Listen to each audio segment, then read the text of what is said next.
Bonjour peuple congolais, ça dépend RO Bozali Kolanangai, Naïndo Golamino Christian Boulabia, Mama, peuple Mokonzi, peuple souverain, combattant, résistant, révolutionnaire, PNI, donc les alliés politiciens non institutionnels.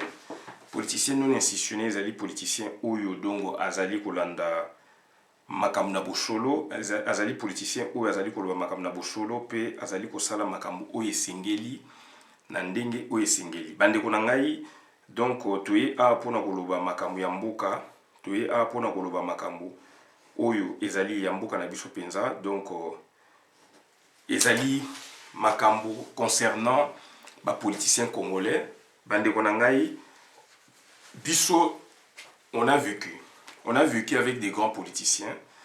Je vous cite ba politiciens là, il y a directoire, il y a eu de pes bazalaki belé, mais Togotanga professeur Liaou, Togotanga donc professeur Marcel Liaou, premier constitutionnaliste congolais, Togotanga papa Vincent Boakem, Togotanga papa Kiba Samaliba, président UDPS et puis président Union Sacrée, Togotanga papa Tshisekedi wa Mulumba, Togotanga aussi fondateur, et puis Togotanga Faustin Birinwa qui fut aussi fondateur, mais il était secrétaire général, donc il y a secrétaire général, il y a eu deux PES directoire, et puis il y a coordonné donc secrétariat et secrétaire. Et puis UDPS et Sangana qui n'a pas parti politique et belé, Benga qui a donc union sacrée, et comme qui union sacrée de l'opposition, et comme qui union sacrée de l'opposition radicale, union sacrée et comme union sacrée de l'opposition radicale et alliée. Enfin, et comme union sacrée de l'opposition radicale alliée et société civile. Dans le bâton, et comme union sacrée de l'opposition radicale et société civile, place une union sacrée, donc, et Koufaki, puisque visée et comme une démontée. Puisque société civile, ils ont la visée nango, politique, politicienne, ils ont la visée nango. Dans le bâton, on a un terme simple, donc, politicien, politique, politicienne, bango bazali donc ba karnasie balia ka misuni ba tu ya société civile ngana ba tolia ka donc nga j'en fais partie de tolia ka donc ba fuser l'équipe donc biso koto to za ba herbivore koto ba za ba karnasie d'où ba viser za ndenge mokote donc tant bazali ki union sacrée de l'opposition radicale là c'était vraiment du turbo, donc c'était chaud, c'était bien. Bon, n'empêche, il fallait que Sanganana, bah, politiciens, donc on a allié la bango, société civile, etc. Et Union sacrée et Koufaki. Bande Gonangaï, tu es parce que tout le monde a qui UDPS directoire, tout le monde a qui UDPS, Papa Tshisekedi y est aussi, puisque tout le monde qui payait, tout le monde a qui, donc, engouement ou Ezalaki, il y a deux versions à UDPS. Et puis tout le monde qui donc engouement ezalaki na ba différentes versions à union sacrée et bande konanga si y a problème na Congo ba papa wana bazali ko kota réunion et pas papa qui basa derrière sa maison, donc ça dit il y avait une grande cour ba mi tout ezali ko kota ba tuba ko kota et ko recevoir même 1000 personnes donc ezali ko zala wana do ba réunion ezali ko toko donc bande konanga aujourd'hui toza ko mona ba qualité ou ba politicien bazalaki nango ezali le sous-souté. Est-ce que ba politicien wana tu es comme ça la étude pour la bangote, mais est-ce que ils n'avaient pas préparé la relève? Certaines personnes diront oui et d'autres diront non, dont moi j'en fais partie parce que moi aussi je suis un de disciples ya Batouana Nyoso. Je suis un des disciples ya Batouana Nyoso, bien que nazali na échelle yassé. Mais on a reçu donc Obamate ya papa wana. Raison pour laquelle au monde bonjour mon anga naza ko telemana lobaka. Nazali même na donc naza ba clé pour contredire politiciens au akoya na lokuta. Naza ba clé puisque j'ai été formé. J'ai été prévenu en quelque sorte, j'ai été transformé politiquement na laboratoire wana munene. Donc bande ko nangai.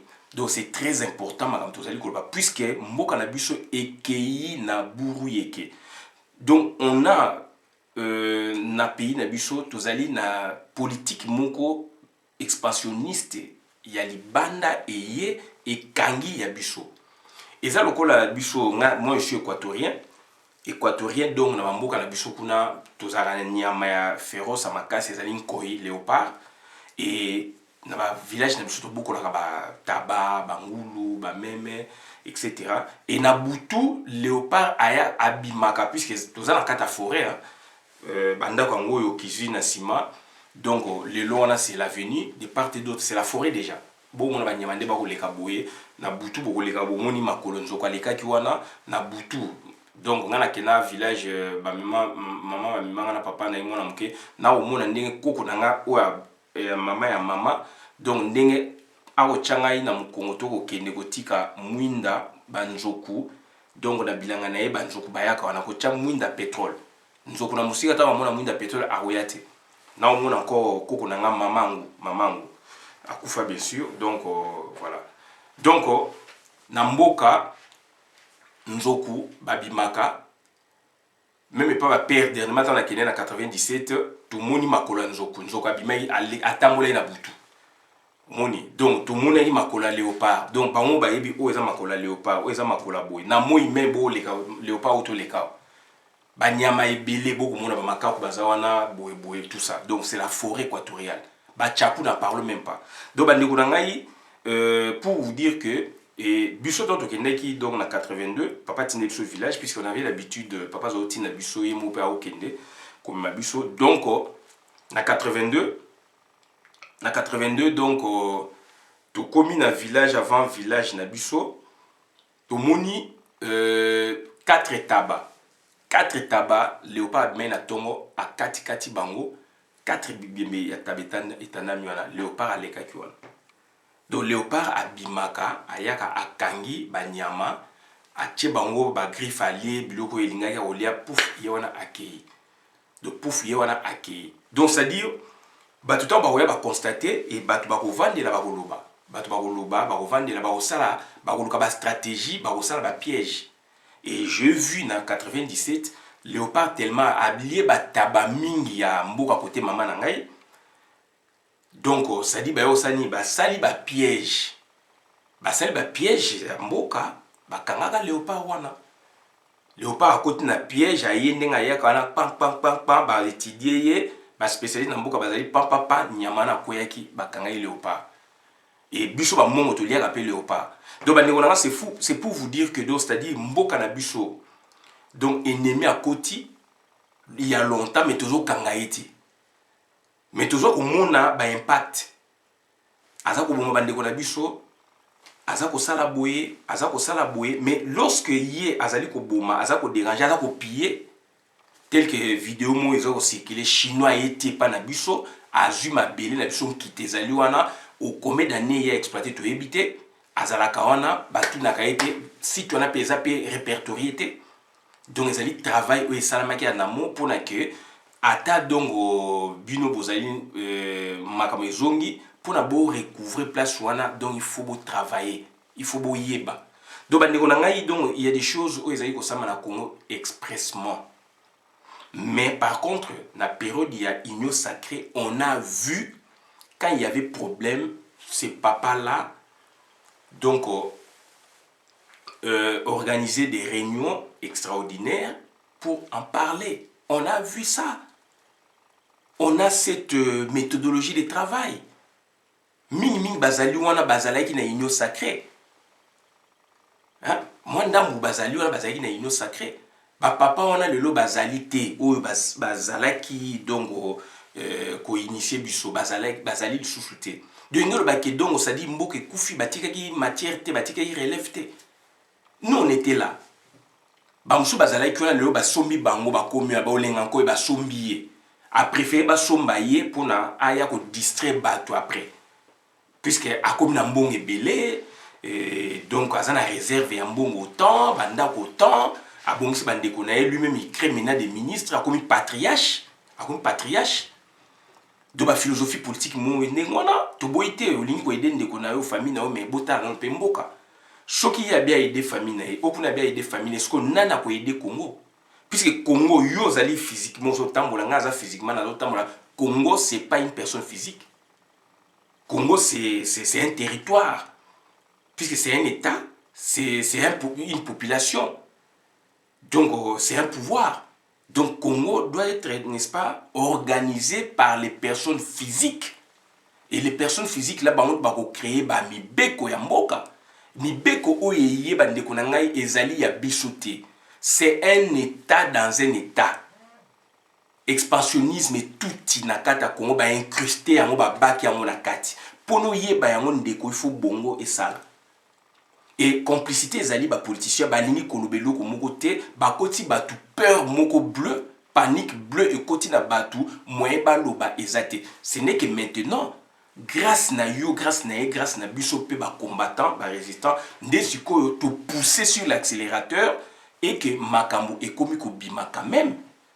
Bandeko na ngai to sala nini pona mboka na biso. Batu lokola ba Moïse Katumbi. Donc aye wana kaka pona ko piller, donc c'est-à-dire mais aligner pouvoir. Aye wana pona ko piller mais aligner pouvoir bo discuter ne boye ma politique aye bien ou bien te. Je vous dis, donc on apprend des buts à témoin, beau discuter dans Moïse Katumbi, ma politique. Donc, tel que je le connais, il a fait des. Tout le monde dit on a sali à la Belgique, à la Suisse. Qu'est-ce qu'il a produit comme raisonnement efficace? Qu'est-ce qu'il a produit comme raisonnement efficace à Congo? S'il ne vous parle pas des minéraux, donc il va vous parler du football. Il n'y a que deux secteurs. Et dans les minéraux, il vous parle donc, c'est-à-dire un esprit moko, il y a prédation. Donc il est imbibé par l'esprit de la prédation et l'économie à Congo. Il y a spoliation, il y a bien, il y a Congo. Jean-Pierre Bemba. Qu'est-ce que Jean-Pierre Bemba doit vous parler? Abimi Batoubatie confiance na Jean-Pierre Bemba. Ayambaka biso na Bruxelles. Mais aujourd'hui, tout le monde dit Jean-Pierre Bemba, na Moïse Katumbi, bakom koué la opposition républicaine. Donc ça dit accompagnement clairement, ça quoi accompagner. Mais pourquoi ba distraire batou na ba biloko ba lamuka. Est-ce que Moussa Nyamwisi avait raison de suspendre sa participation à Lamuka? Point d'interrogation au regard et au comportement de Moïse Katumbi na Jean-Pierre Bemba. Est-ce que le professeur Matoumoulou avait raison, n'est-ce pas, de quitter Lamuka pour s'occuper d'autres choses? Ça c'est une question maintenant à laquelle on doit répondre. Et aujourd'hui, est-ce que Bemba et Katumbi, donc c'est-à-dire dans l'opposition républicaine, qu'est-ce qu'ils vont nous réserver comme, qu'est-ce qu'ils vont faire comme travail là-bas où il faut changer Mboka? Alors que nous sommes donc dans l'occupation, effectivement, il faut dénoncer à moté. Qu'est-ce que donc Franck Diongo a sala puisque yé mutu alobaï que la mouke se koufa? To la qui sait que la mouka est koufate puisque Martin Fayou la zaliwana, la mouka est koufate puisque c'est un état d'esprit. Hier aeko bimise bino, ce n'est pas ça, ce n'est pas la réflexion, ça c'est une information au hasard qui est pas auprès de Moïse Katumbi, mais bazali ko kosa batu. Mais tu es bien que la mouka en soi, donc et ça n'a venu minte ngana lobaka on a brain la le, na lobaka ngo. Na brain la le ou brain la le na dernière réunion la muka ou bazalaka bango presque nyosho na lobaka on a dit parce que bobo vidéo ezali na bina zo mona clarté na bloko na zo mona clarté non c'est pas ça la politique puisque tu vivas ba débat tu vivas makambu ya politique et ni kolbate ke batwande bazali wana ke ba leku yonde ko na politique puisque yo zali activiste politique non. Donc, nous avons tous à la sincère. Et là, on a produit donc na opposition républicaine. Ce qui est allé donc un espoir que lobby au coulage après ministre au coulage après président république puisque yebi sinde bango bazalande ngwana bazalade na nini élection baby bande ko na ngai na mboka nyoso élection baby basangi sakabatu pour na bo avancer.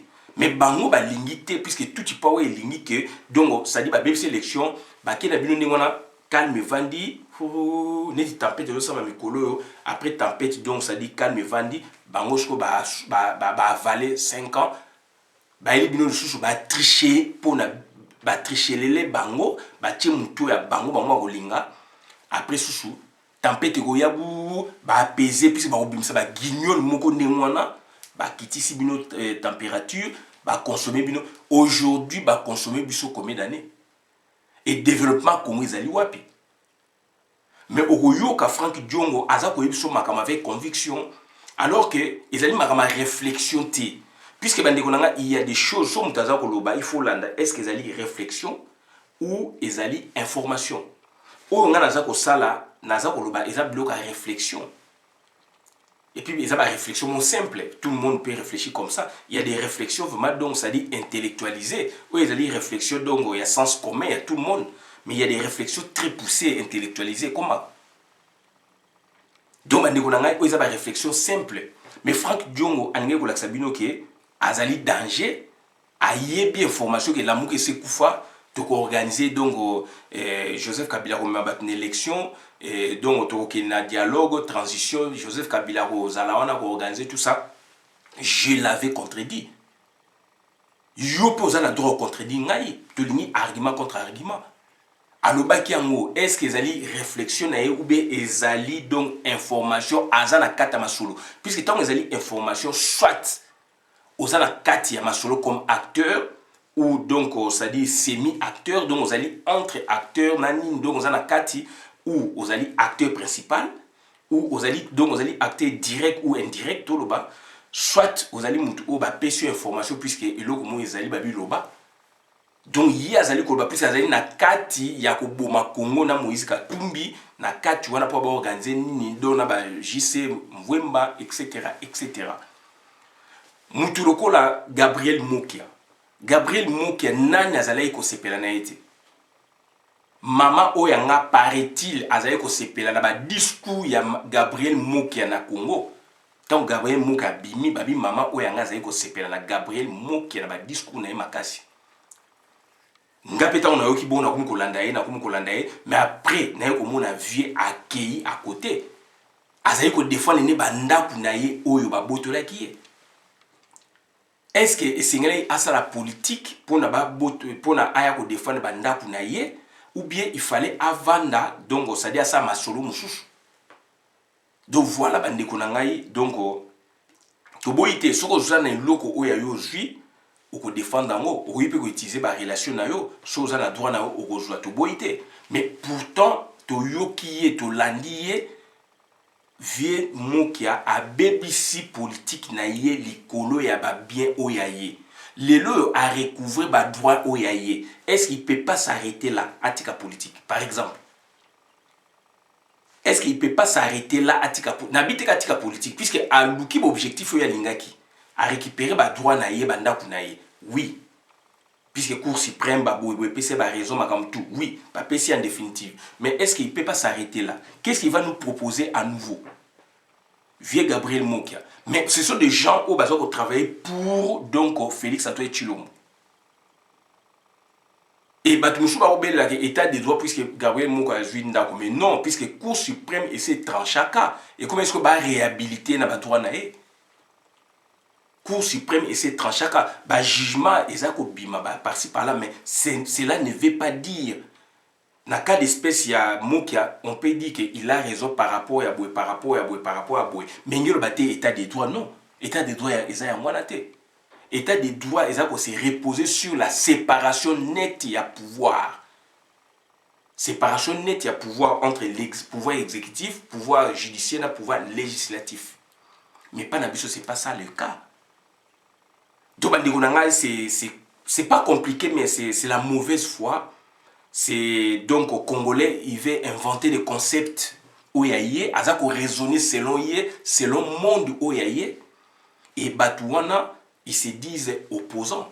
Batouana, ils se disent politiciens, alors que Mboka Nabiso est Kangami. Avec quelle magie Moïse Katumbi, avec quelle magie Jean-Pierre Bemba, avec quelle magie Frank Diongo, JC Mvoué, Bazane Belé, Gabriel Mouk, etc. Olivier Kamitat, Bazalion et belé. Avec quelle magie Bango, Bakolongo, la Kalobi, tout y pawe zonga. Soki Bazako défendre que tout y pawe ezana Bango, puisque Bazako monake, tout y pawe Bazaba Congolais, Bazali Batu, Obabeng Bango, Batu Yambo Kanabiso.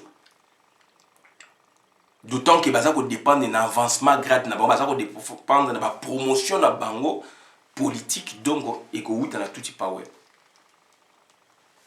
Do bandeko na ngai donc ça dit ezali pas mingi Biso na union sacrée, on avait des grands maîtres na bengaka ya politique. S'il y avait problème, bakoti bino ba traité. Na beni bazali ko boma batu chaque jour. Baza ko boma batu chaque jour. Bemba aza ko lobelo moté katumi o ya lingi azala politicien alors azali juif juif italien boy etc. mais alingi azala mokonzi na Congo. Alors que moi na aza député ou tout ma député na Zambie.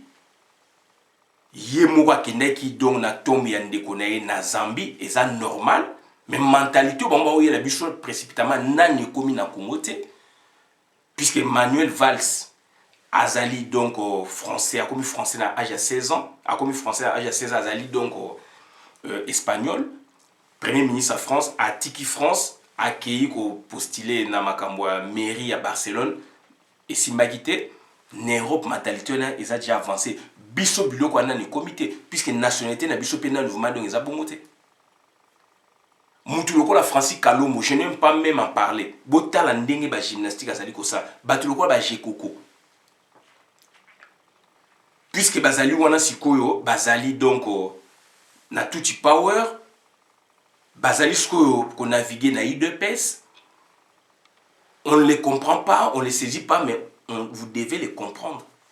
Vous allez comprendre de bazo la tribu pour na bango baza ko conjuguer befort pour na que pouvoir ya bango ezonga na maboko ya Félix totalement alors que ba bosani kezali deal ba bosani te za na mutu na bango mais tribalisme ndé aveuglement tribalisme comme aveuglement ya mwezo mema bango ndé mwana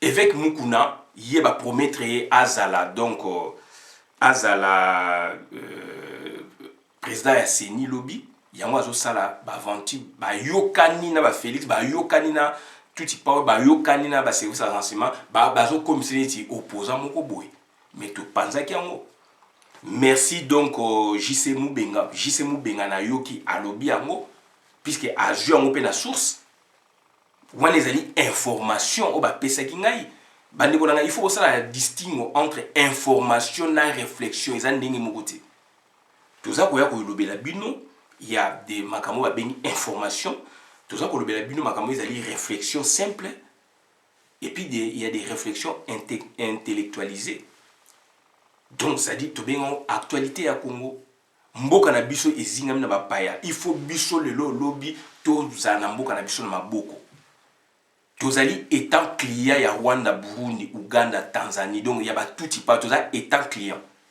biso tozali ba vassaux ba inférieur bango bazali ba supérieur bango ba kopesa biso sur le plan international bango bazali ko représenter Congo sur le plan international sur le plan militaire économique etc bazali supérieur na biso sur le plan économique même pour s'en convaincre coltan Rwanda zali premier producteur mondial ya coltan alors bazana coltan te na monaki batinenga vidéo mo mundele moko boye donc bazali ba expert en matière ya ba mine ya ba vente ba minerais etc ba tuni na Rwanda ba pesa bango soki ba prouver bango ke ba minerais wana mai utaka na Rwanda tile ba na ba pesi ba prouver te voilà donc on doit en parler.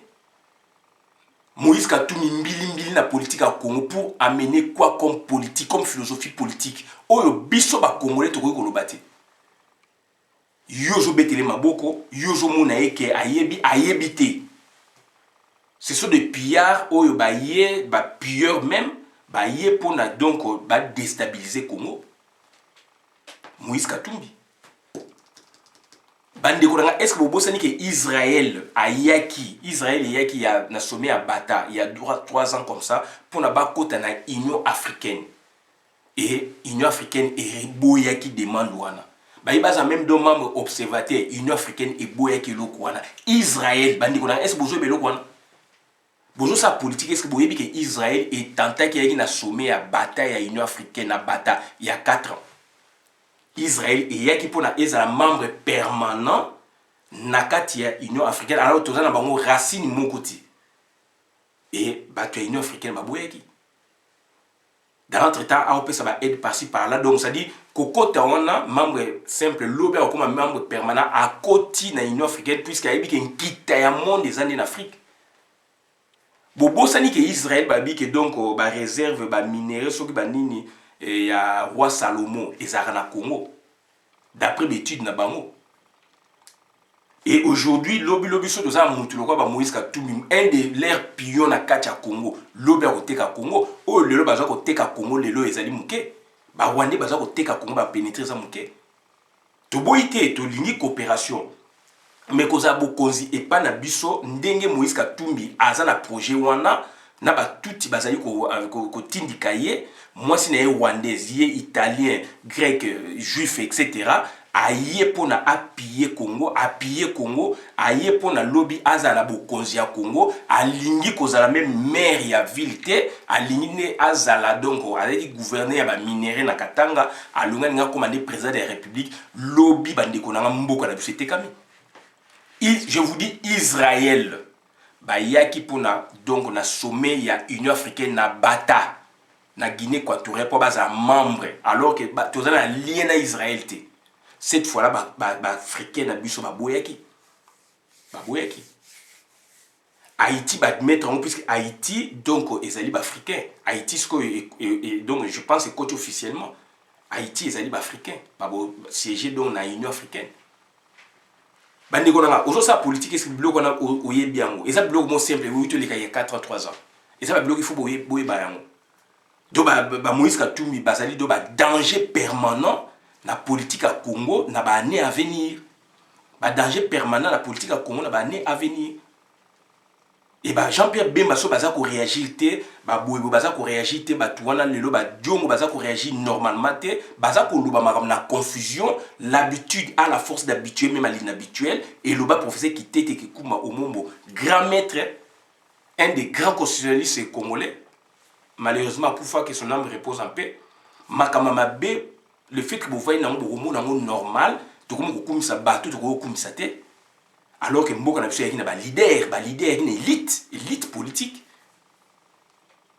Et une élite politique.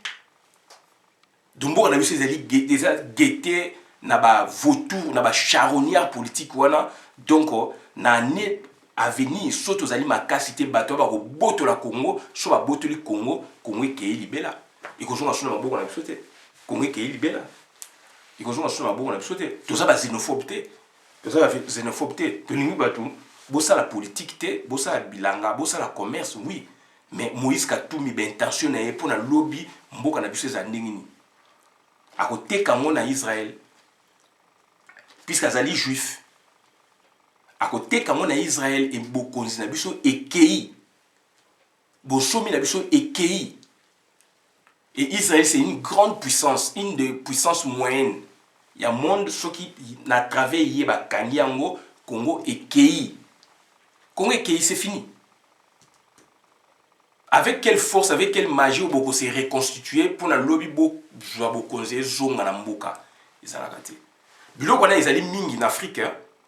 On peut savoir un exemple il y a na Libéria, Sirleaf, madame Wazala Kiwana, elle est libérienne mais baza ba déversé baza bato africain au bakendaka na diaspora dans les États-Unis bato ba reversaka bango pour créer Libéria bazali ba autochtone vraiment azali africaine na essence na origine mais bazali ba souche oyo bakendaka na compte diaspora de ba teka ba noir na États-Unis oyo bazongisaka bango na ba 1800 et quelques pour na ko créer Libéria ba américain ba créer Libéria d'où il y a eu une partie autochtone bato bakutaki bango ba noir na ba noir mais bato bakutaki bango wana yango mona premières élections liboso George Weah donc et Simbagate puisqu'il y a eu problème il y a ba donc autochtone wana oyo bazalaki na ba allogé na quelque sorte ba noir mais o ba yaki ba descendant ba Sirleaf. Donc, il y a madame on a bimaki donc il y a problème na libérer nazolo bango puisque copine nangai moi si na ya libéré elle nous expliquait à l'époque wana za na foyer à Goussainville abi voilà tout ça un problème boye donc ça dit pouvoir sikoyo kuna du moins la démocratie et côté évoluer puisque les États-Unis a tiré maboko à six guerre George Bush a bengana qui donc président Moussoussou azalaki wana.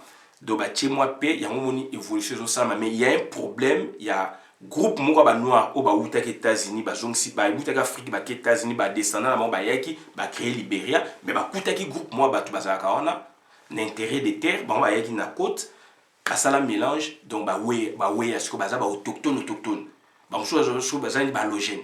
Donc l'Afrique bio reza ko se poser trop, donc ça dit pouvoir na Congo siko ezo luka et kima na maboko ya yo autochtone. Ya ye autochtone. Et comme na maboko ba étranger déjà ezali déjà maboko ba étranger et kimi biso déjà ça fait 22 ans et pas ba rwandais. Ba si mission Félix mais azana pouvoir te et Félix a continué à deal à ça les commande. Siko bazo linga do bango ba créer ba président na Lobaka. Je suis un des premiers à Lobaka bango.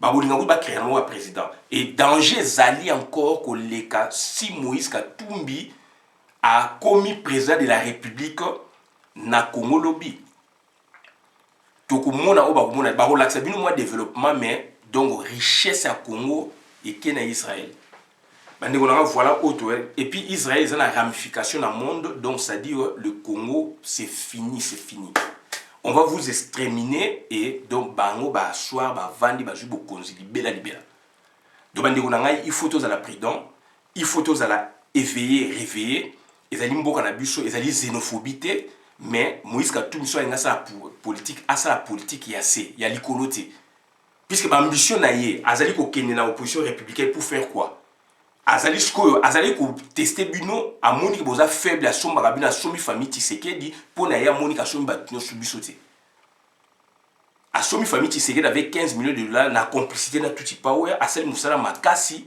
mais pas nous autres bandeko nanga est-ce que vous comprenez makambo na lobi sikoyo dans l'entretien les états bazali wana ba sous-fifre bazo pesa bango ba miette pour na ba ya ba loba n'importe quoi sur la politique ya mboka et en appuyant Félix Tshisekedi na ba bêtises za ko sala bandeko nanga ona ya lobi sabina ngwana soki abona na vidéo madame na compte communauté ngai Christian Bola bien membre ya peuple mokonzi peuple souverain combattant résistant révolutionnaire na seni na bino bo s'abonner massivement ipana ngai beaucoup d'informations sur beaucoup de makambu ya vérité sans embâche ni détour de toujours aucun liboso nanga mutazate sima nanga mutazate likolo nanga ezanza menacé ezali peuple moko ezali ngai ezali yo ezali ye merci.